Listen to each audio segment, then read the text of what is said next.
हम पढ़ रहे हैं अध्याय 7 बल एवं गति के नियम।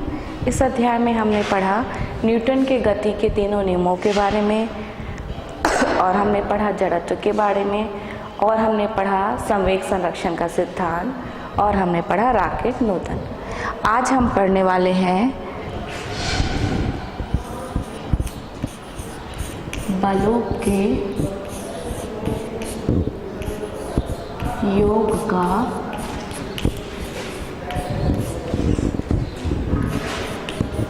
समांतर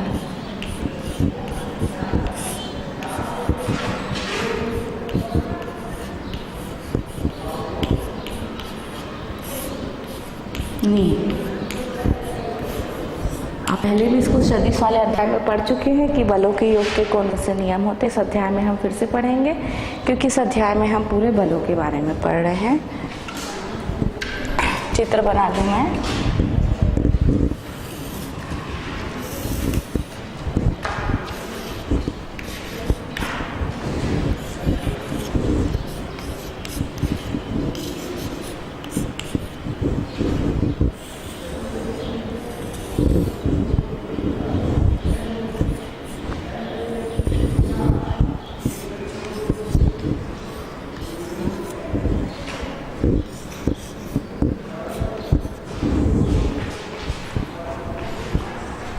क्या होता है बलों के योग का नियम? परिभाषा।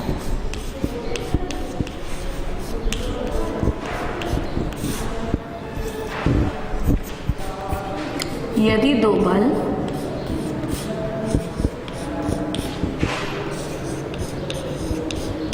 इस प्रकार हो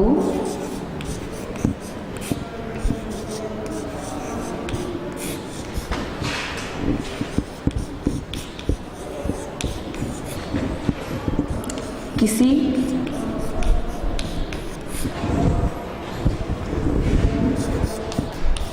समांतर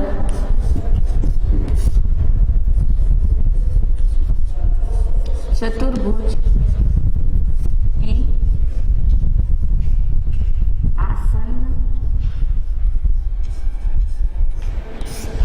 भुजाओं द्वारा प्रदर्शित हो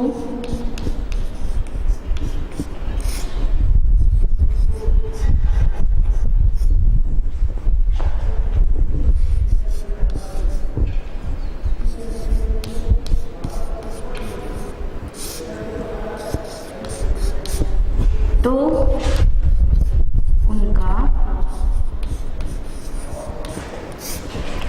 परिणामी बल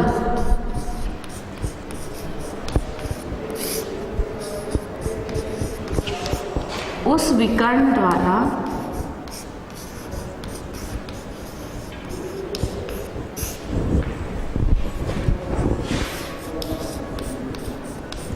प्रदर्शित होगा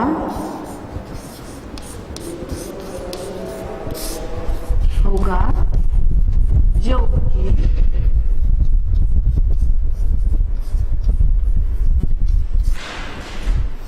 कटान बिंदु से होकर जाता है।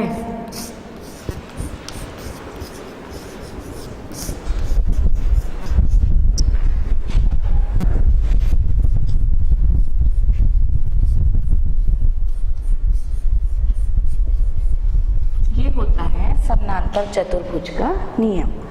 मतलब ये है कि यदि दो बल P और Q है, मान लीजिए इस प्रकार है, यहाँ पे दिख रहा है हमको क्या बन रहा है, एक समांतर चतुर्भुज बन रहा है। कौन सा?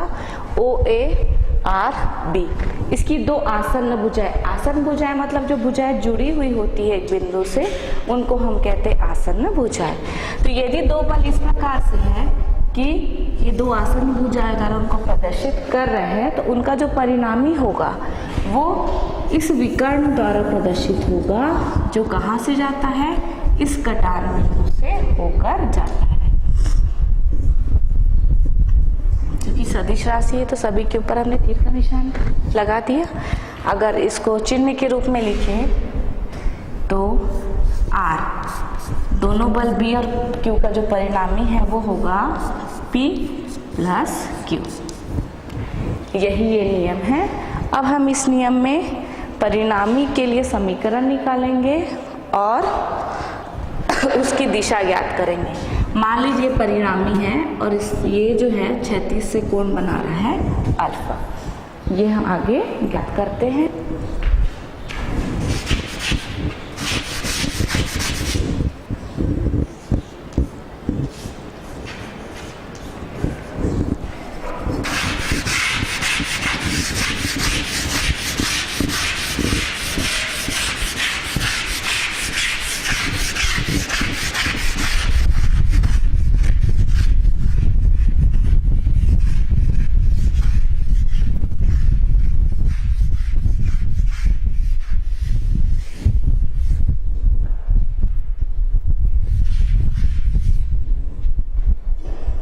ये तो हमारे दो बल है P और Q और ये समानांतर चतुर्भुज OARB। अब इस आगे ज्ञात करने के लिए हम एक रचना करेंगे। क्या करेंगे? रेखा OA को हम आगे बढ़ाएंगे S तक और R से डालेंगे एक लंब, तो एक समकोण त्रिभुज बन गया। और ये दोनों कैसी भुजा है? समानांतर। ये Q है तो ये भी क्या होगा? Q। और इसके बीच कोण यदि थीटा है तो इसके यहाँ पर भी कोण क्या होगा? थीटा। ठीक है। अब हम ध्यान दें, त्रिभुज, समकोण त्रिभुज,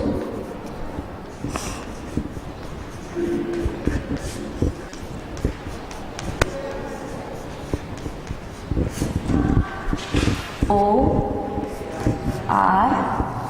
में, यहाँ पे देखिए ORS, ये वाला कोण समकोण है तो ये कैसा त्रिभुज हो जाएगा? समकोण त्रिभुज होगा। और समकोण त्रिभुज के बारे में आप जानते हैं, उस पर पाइथागोरस का नियम लागू होता है। क्या होता है पाइथागोरस का नियम? कि किसी भी समकोण त्रिभुज में कर्ण का वर्ग जो है वो अन्य दो भुजाओं के वर्ग के योग के बराबर होता है। तो इस समकोण त्रिभुज में कर्ण कितना है? OR। तो OR का वर्ग किसके बराबर होगा? दो भुजाएं, एक तो भुजा है OS और दूसरी SR।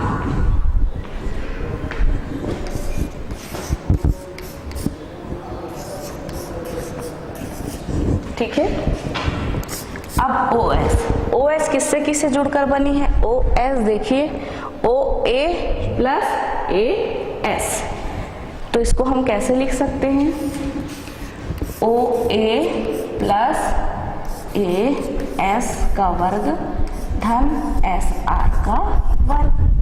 अब इसको खोलना है तो आप जानते हैं कौन सा नियम लगता है? A प्लस B का होल स्क्वायर बराबर क्या होता है? A का वर्ग धन B का वर्ग धन 2AB, है ना। गणित में आप लोग प्रयोग करते हैं, वही नियम यहाँ पर लगेगा। क्या हो जाएगा? OA का वर्ग धन AS का वर्ग धन 2A की जगह OA और B की जगह AS, ये पहले से ही है SR का वर्ग।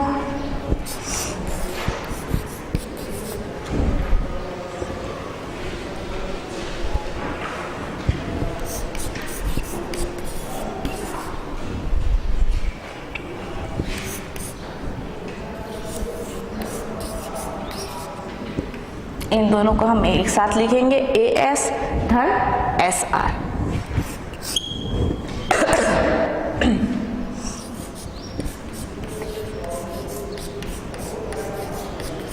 ठीक, इन दोनों को हमने एक साथ क्यों लिखा? इसलिए लिखा कि इस त्रिभुज में देखिए, त्रिभुज ASR में क्या है? इस त्रिभुज में AS प्लस SR, ये भी क्या है? आधार है और ये क्या है? लंब है। तो फिर से समकोण त्रिभुज में क्या कौन सा नियम लागू होता है? पाइथागोरस का प्रमेय, यानी कि लंब का वर्ग धन आधार का वर्ग बराबर कर्ण का वर्ग। तो इस त्रिभुज में AS का वर्ग धन SR का वर्ग बराबर क्या हो जाएगा? AR का वर्ग। और AR कितना है? Q, क्योंकि ये दोनों क्या है? समानांतर भुजा है और समानांतर भुजा है इसलिए ये Q है तो ये भी क्या होगा? Q होगा। और क्या होगा इस त्रिभुज में? यदि हम निकाले साइन थीटा, साइन थीटा की क्या परिभाषा होती है? लंब बटे कर्ण। तो यहाँ पे लंब कितना है, एस आर, कर्ण कितना है, ए आर। यदि इसको तिर्यक गुना कर दे तो हमारे पास क्या निकल जाएगा, एस आर बराबर ए आर साइन थीटा। ठीक है, और इस त्रिभुज में क्या होगा, कॉस थीटा बराबर, कॉस थीटा बराबर क्या होता है, आधार बटे कर्ण, यानी कि ए एस बटे ए आर। अगर फिर से तिर्यक गुना यदि हम कर दें तो आगे क्या हो जाएगा, ए एस बराबर ए आर कॉस थीटा, है ना। तो इस त्रिभुज से हमको दो तीन चीजें हमको मिली। तो ए एस का स्क्वायर प्लस एस आर का स्क्वायर की जगह हम क्या लिख सकते हैं, ए आर का स्क्वायर। अब यहाँ पर हम इसकी जगह क्या लिखेंगे, क्या लिखना है हमको, दोनों की जगह ए आर का स्क्वायर धन 2 ओ ए, और ए एस की जगह क्या लिख सकते हैं, हमने निकाला है ए एस की जगह ए आर कॉस थीटा।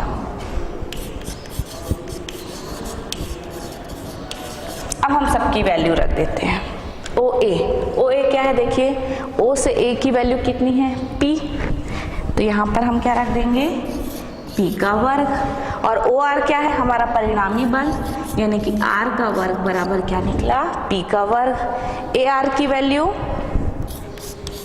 क्यू का वर्ग धन 2, ओ ए का मान पी, ए आर का मान क्यू कॉस थीटा।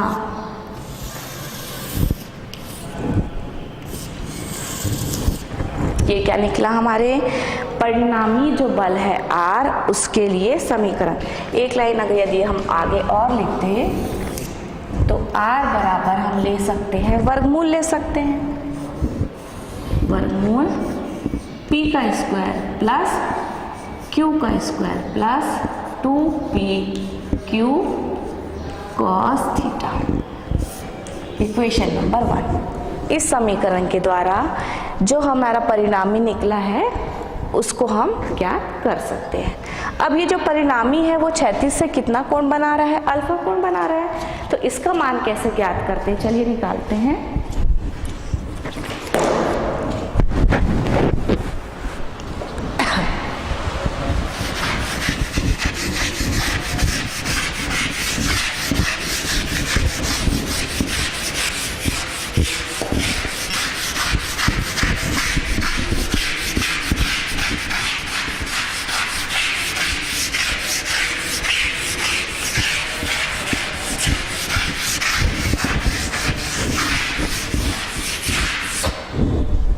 चलिए, ये है अल्फा, है ना, इसका मान ज्ञात करना है।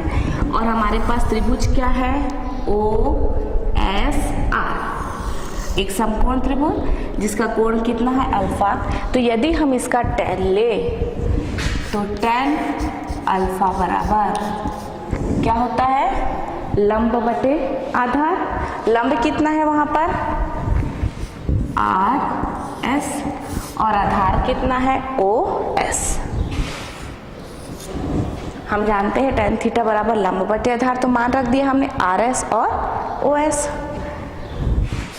अब आर एस और ओ एस की वैल्यू, पहले आर एस लिखते हैं अपन, ओ एस को हम फिर से कैसे लिख सकते हैं, ओ एस कैसे लिख सकते हैं, ओ ए प्लस ए एस। तो हम क्या लिखेंगे, ओ ए प्लस ए एस। ठीक, अब सबकी वैल्यू रख देते हैं। आर एस हमने कितना निकाला हुआ है, यहाँ पे एस आर या आर एस एक ही चीज है, कितना निकला है, A R sine theta, A R sine theta.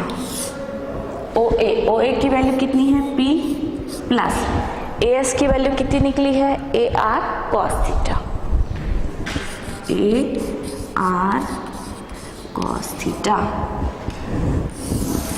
तो हमारा tan अल्फा हो जाएगा, कितना हो जाएगा, ए आर मतलब क्यू, ए आर मतलब क्यू साइन थीटा, और नीचे क्या हो जाएगा P प्लस फिर से क्या ए आर मतलब Q कॉस थीटा। तो ये हमारा समीकरण निकला किसके लिए, जो परिणामी है उसकी दिशा के लिए, कि वो क्षैतिज से अगर अल्फा कोण बना रहा है तो tan अल्फा हमारा निकला Q sine theta upon P plus Q cos theta. इसको भी हम यहाँ पर लिख देते हैं, या इसको ऐसे भी लिख सकते हैं, अल्फा बराबर tan inverse Q sine theta upon P plus Q cos theta. Equation number 2। इन दोनों समीकरणों की सहायता से इस नियम का जो परिणामी निकला R, उसका मान और उसकी दिशा ज्ञात की जा सकती है। अब हम अलग अलग स्थितियां देखेंगे कि किस अलग अलग कोण अलग अलग स्थितियों में कितना कितना मान आता है R का और थीटा का।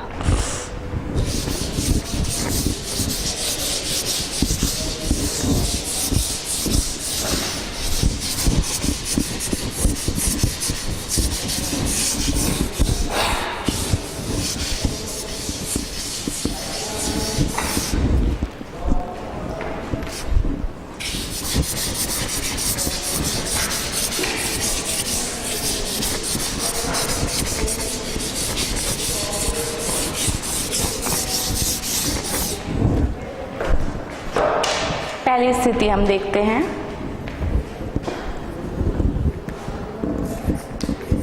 स्थिति पहले कंडीशन में हम थीटा की वैल्यू लेते हैं 0। थीटा कितना लेना है हमको 0, और क्या निकालना है R और अल्फा का मान।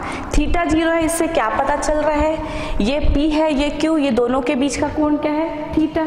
वो अगर 0 है, इससे क्या पता चल रहा है P और Q कैसे है, एक दूसरे के समानांतर है। इस स्थिति में हम देखते हैं कि R की क्या वैल्यू आती है और अल्फा कितना आता है। चलिए मान रख देते हैं, R बराबर P square plus Q square, और क्या है प्लस 2PQ कॉस थीटा की वैल्यू क्या रखनी हमको 0।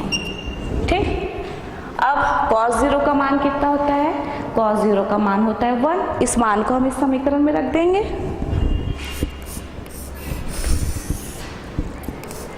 P square plus Q square plus 2PQ। cos 0 का मान हमने रख दिया, क्या रखा मान, चूंकि cos 0 का मान होता है 1। ठीक, अब ये किस समीकरण का सूत्र है, a प्लस बी का होल स्क्वायर, a धन b का वर्ग बराबर a का वर्ग धन b का वर्ग धन 2ab हो रहा है ना, वही समीकरण यहाँ पर लगेगा। तो इसकी जगह हम क्या लिख सकते हैं, p प्लस q पूरे का वर्ग। अब किसी वर्ग का वर्गमूल निकालने पर क्या होता है, दोनों कट जाएंगे, कितना आएगा p प्लस q। तो पहला रिजल्ट हमारा क्या निकला, यदि दोनों थीटा बराबर 0 है, अर्थात P और Q कैसे है, एक दूसरे के समानांतर है, तो उनका परिणामी कैसे होता है, दोनों के योग के बराबर होता है। ठीक, ये तो परिणामी निकाल लिया। दिशा निकालते हैं अपन, दिशा कितना निकलता है हमारा,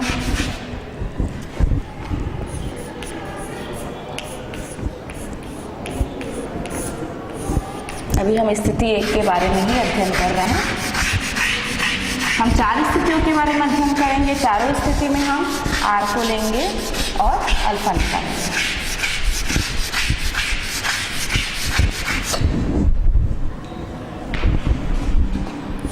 अल्फा बराबर tan inverse Q sine theta कितना लिया है हमने 0, P plus Q cos 0।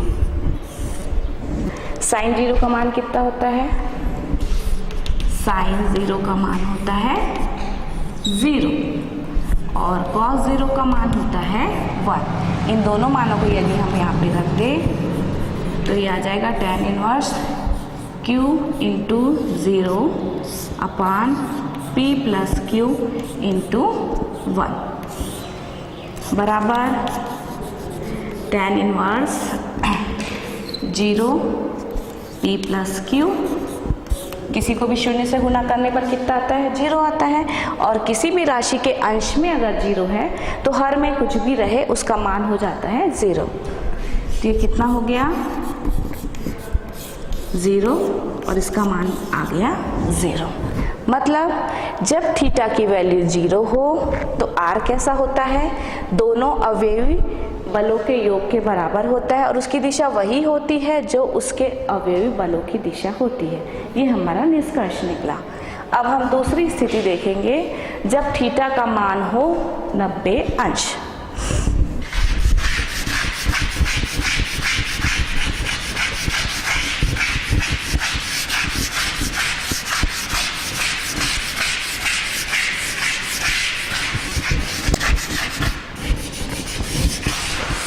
Theta का मान हमको कितना रखना है? 90 अंश। ठीक है, चलिए r का मान निकालते हैं। r बराबर वर्गमूल p का वर्ग धन q का वर्ग धन 2pq cos 90। थीटा का मान हम कितना रख रहे हैं? 90 रख रहे हैं। अर्थात जो हमारे बल है P और Q वो कैसे है? एक दूसरे के लंबवत है। ठीक है, अब cos 90 की वैल्यू कितनी होती है? चूंकि cos 90 की वैल्यू होती है 0। 0 इसमें हम मान रख दें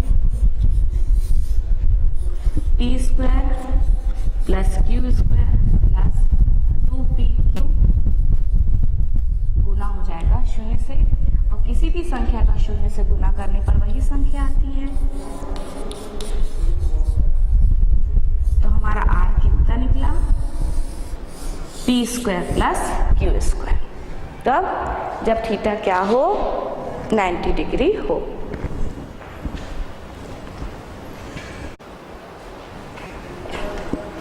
हमारा r कितना निकला? वर्गमूल p square plus q square. अब हम क्या निकालेंगे? अल्फा यानी कि कोण।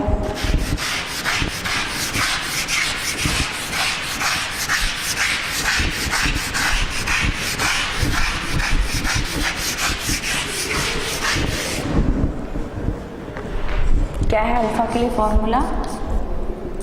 tan inverse q sine 90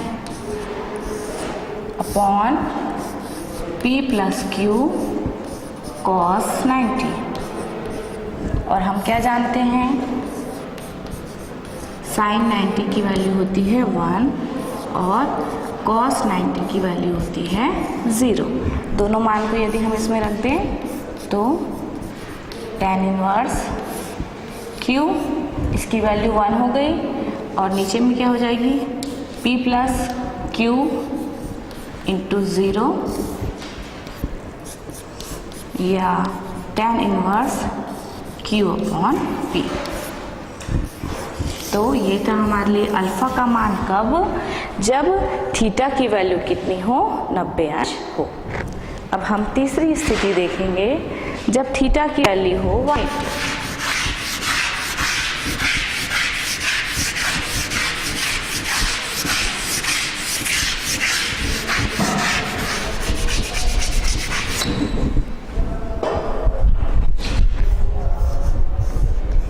theta का हमको मान रखना 180। इसका अर्थ क्या है? जो दोनों बल है एक इस दिशा में होगा तो दूसरा किस दिशा में होगा? इस दिशा में होगा, है ना, एक दूसरे की विपरीत दिशा होंगे। इस स्थिति में क्या होता है देखते हैं। r की क्या वैल्यू आती है? p square plus q square plus 2pq cos 180 और और cos 180 का मान होता है -1। इस मान को इस समीकरण में यदि हम रख दें, p² + q² + 2pq - 1 p² + q² - 2pq। अब फिर से ये कौन सा फार्मूला हो गया, a रेन b के वर्ग का फॉर्मूला हो गया, ठीक है। तो यहाँ पर क्या आ जाएगा, p ऋण q का वर्ग। अब किसी की वर्ग का वर्गमूल निकालेंगे तो वो चिन्ह हट जाएगा, तो हमारे पास क्या आ जाएगा, r की value p - q। p - q मतलब इस कंडीशन में जो परिणामी है वो दोनों बलों के अंतर के बराबर होगा। जो भी बड़ा बल होगा उसमें से छोटा बल घटाएंगे तो जो आएगा उसके बराबर होगा, ठीक है। हमने क्या निकाला, r का मान निकाला। अब हम क्या निकालेंगे, इसके लिए थीटा का मान।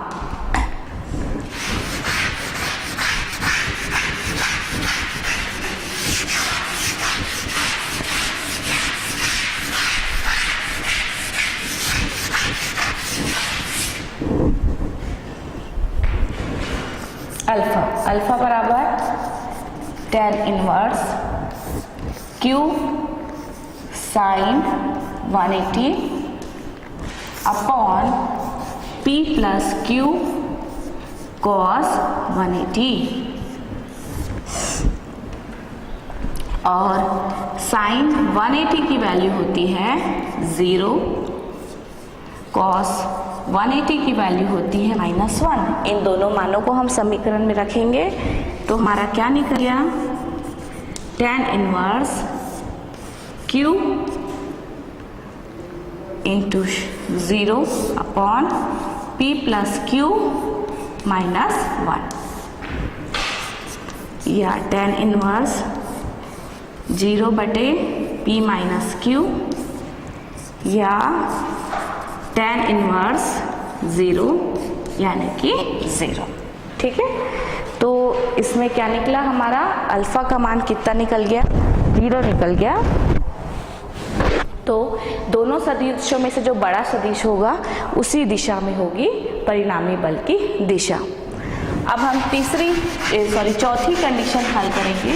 हमने 3 स्थितियां देखी। सबसे पहले हमने थीटा का मान क्या लिया था, 0।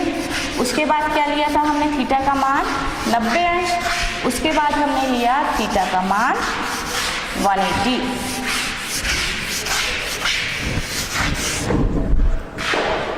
अब हम चौथी स्थिति के बारे में अध्ययन करें।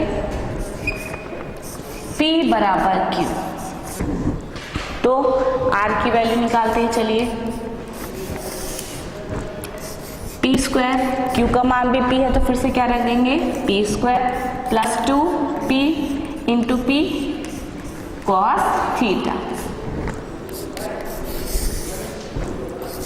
2p² + 2p² cos theta. इन दोनों में से 2p² यदि हम बाहर निकाल दें, अंदर में बचा 1 + cos थीटा।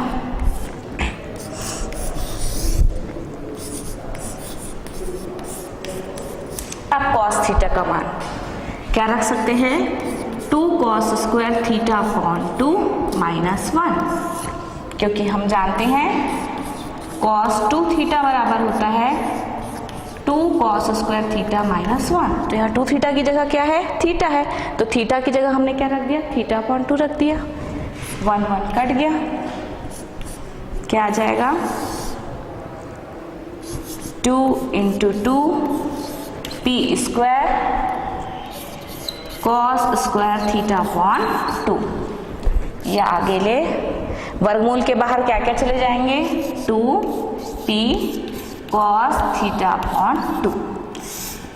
ये आ जाएगी हमारी किसकी वैल्यू, r की। कब, जब p किसके बराबर हो, q के बराबर हो। अब हम इसके लिए अल्फा निकाल लेते हैं। अल्फा कितना निकलता है,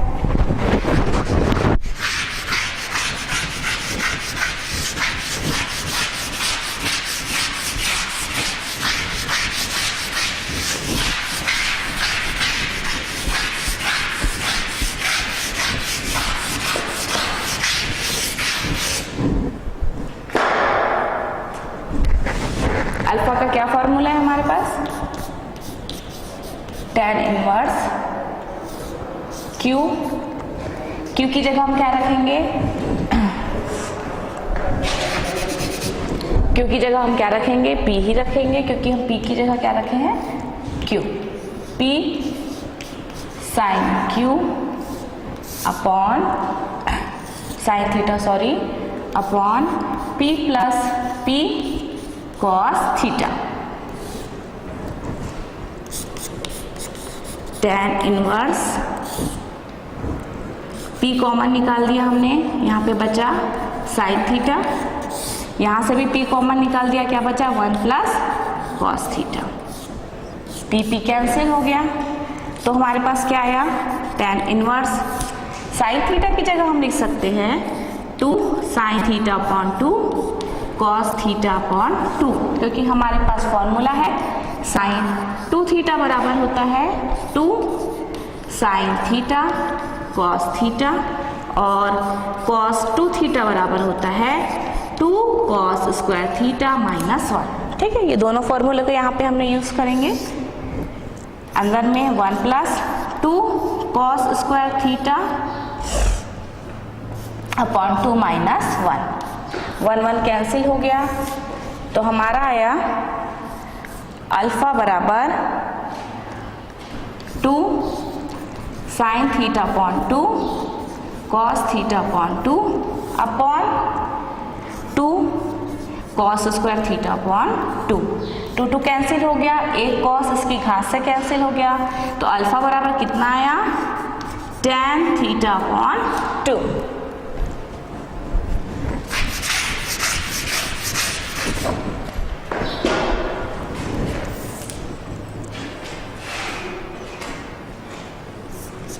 tan अल्फा बराबर tan theta upon 2 means alpha बराबर आया थीटा अपॉन 2। तो यदि P बराबर हो Q के, चौथी कंडीशन में P और Q यदि आपस में बराबर है तो क्या होगा? इनका जो परिणामी है वो जो कोण बन रहा है, यहाँ पे दोनों के बीच क्या बन रहा है? कोण थीटा, तो इनका परिणामी जो है इसके समद्विभाजक पर यानी कि थीटा अपॉन 2 पर स्थित होगा। ये हमने चारों कंडीशन देखी अलग अलग। ठीक है, अब हम एक आंकिक प्रश्न हल करेंगे इससे संबंधित।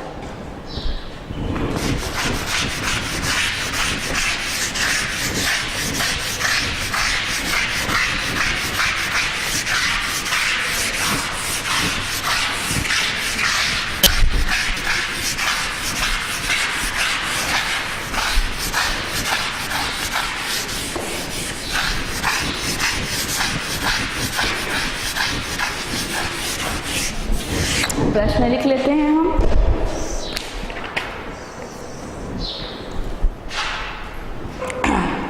प्रश्न ये है,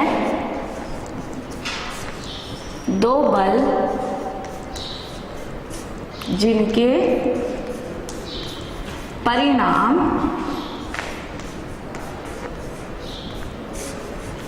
5 न्यूटन और 3 न्यूटन है एवं उनके बीच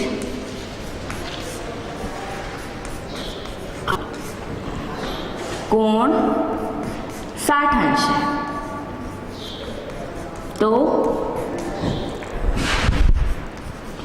परिणामी बल ज्ञात कीजिए।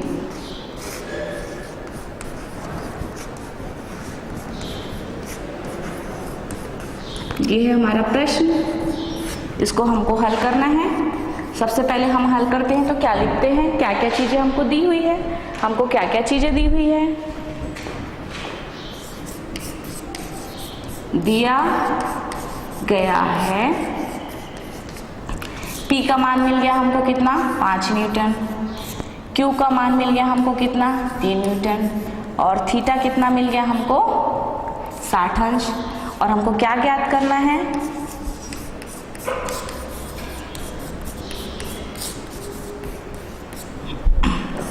R और अल्फा। ठीक, हमारे पास फॉर्मूला है यहाँ पर। ठीक है, सबसे पहले हम R निकालते हैं।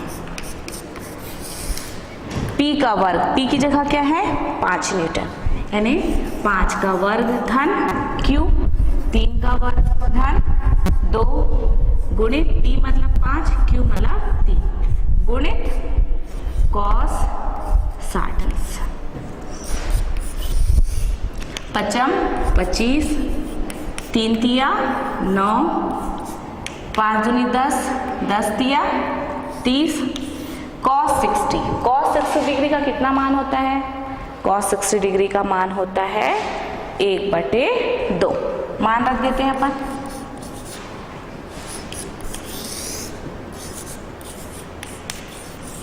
धन 15, ये बराबर हो गया, दोनों को तीनों को जोड़ेंगे तो 49, और 49 का वर्गमूल होता है 7। तो हमारा R की वैल्यू कितनी निकली? 7 न्यूटन। न्यूटन क्यों? क्योंकि बल की इकाई क्या होती है? न्यूटन। ठीक है, ये हमने R निकाला। अब हम क्या निकालेंगे? अल्फा।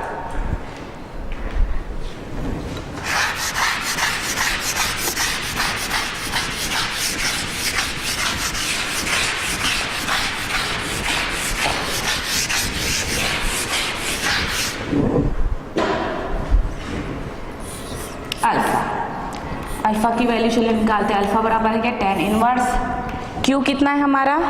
3 sin 60 बटे 5 धन 3 cos 60। ठीक,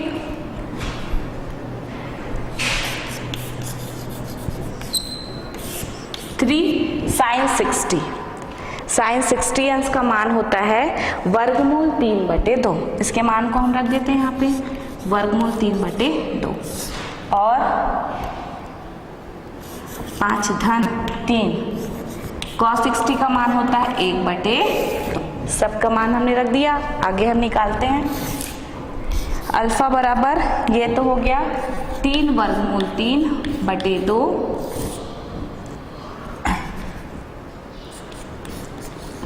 tan इनवर्स, और नीचे क्या हो गया? 5 धन 3/2, लघुत्तम कितना निकलेगा? 2, 5 दूनी 10 धन 3, या tan इनवर्स कितना निकला हमारा? 3 वर्गमूल 3/2 गुणित 2/13। 2 2 कट गया तो हमारा उत्तर आया tan इनवर्स बराबर 3 वर्गमूल 3/2/13। और R कितना निकला? 7 न्यूटन। और अल्फा की वैल्यू कितनी निकली? tan inverse 3√3/t। ठीक, ये था अंकित प्रश्न हमारा।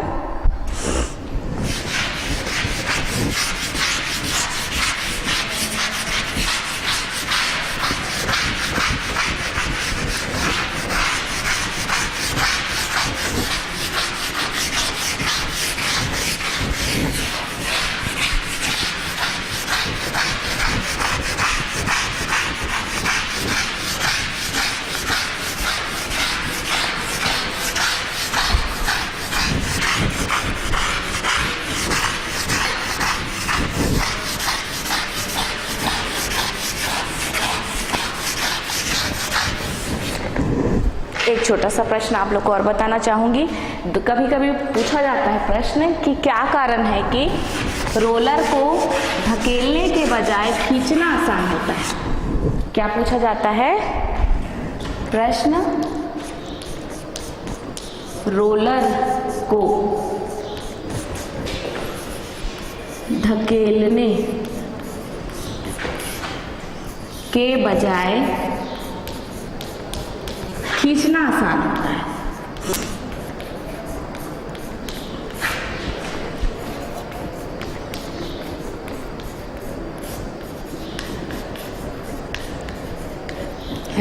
क्यों? कारण बताइए। देखिए, ये मान लीजिए रोलर है, ठीक है, ये उसकी डंडी, यहां पर से आप बल लगा रहे हैं F। इस बल को हम 2 घटकों में बांट सकते हैं। क्षैतिज घटक F cos थीटा और ऊर्ध्वाधर घटक F sin थीटा। ये कब है? जब बल रोलर को क्या कर रहे हैं हम लोग? ढकेल रहे हैं। खींचने का कैसा चित्र बनेगा? देखिए, ये रोलर है, इसको आप खींच रहे हैं यहाँ से, बल किस दिशा में लगेगा? ऊपर की दिशा में। तो इसको दो घटक क्या हो जाएंगे? F cos थीटा, और ऊर्ध्वाधर घटक क्या हो जाएगा? F sin theta. दोनों चित्रों पर विचार कीजिए थोड़ा सा। जब हम ढकेल रहे हैं, रोलर मतलब जैसे आजकल जो बैग आते हैं, ट्रॉली बैग है ना, कोई भी चक्के वाली चीज़, उसमें भी आप इस चीज़ को महसूस किए होंगे कि इनको ढकेलने की बजाय हम खींचे तो ज़्यादा अच्छा रहता है। क्या होता है? बल लग रहा है नीचे की ओर जब हम ढकेल रहे हैं, तो इसको दो घटकों में बच गया, F cos थीटा और F sin थीटा। यहाँ पर ऊर्ध्वाधर घटक किस ओर लग रहा है? नीचे की ओर, और रोलर का वजन भी किस ओर लगेगा? नीचे की ओर। तो दोनों मिलकर क्या करते हैं? रोलर को और ज़्यादा भारी बना देते हैं, और क्षैतिज घटक की वजह से रोलर क्या होता है? आगे बढ़ता है। और जब हम खींचते हैं, ऐसे खींचते हैं, तो क्या होता है? ऊर्ध्वाधर घटक जो है वो ऊपर की दिशा में लगता है, और रोलर का भाग किस दिशा में? नीचे की ओर। तो ये जो ऊर्ध्वाधर घटक है उसके भार को ऊपर की दिशा में, चूंकि विपरीत दिशा में लगता है, थोड़ा सा कम कर देता है, और क्षैतिज घटक क्या करता है? रोलर को आगे बढ़ाता है। तो उसको धकेलने पर ये घटक नीचे लगता है, इसलिए और भारी बन जाता है, और जब हम उसको खींचते हैं तो चूंकि ये वाला घटक ऊपर की ओर लगता है, इसलिए वो हल्का हो जाता है। इसलिए उसको धकेलने की बजाय खींचना आसान होता है। ठीक है, आज हमने क्या क्या पढ़ा? बलों के योग के समानांतर चतुर्भुज का नियम हमने देखा, उसकी अलग अलग स्थितियां हमने देखी, और ये वाला प्रश्न हमने देखा। और ये जो अध्याय हम पढ़ रहे थे, बल एवं गति के नियम, ये आज समाप्त होता है। अगली कक्षा में हम नए अध्याय के साथ मिलेंगे। धन्यवाद।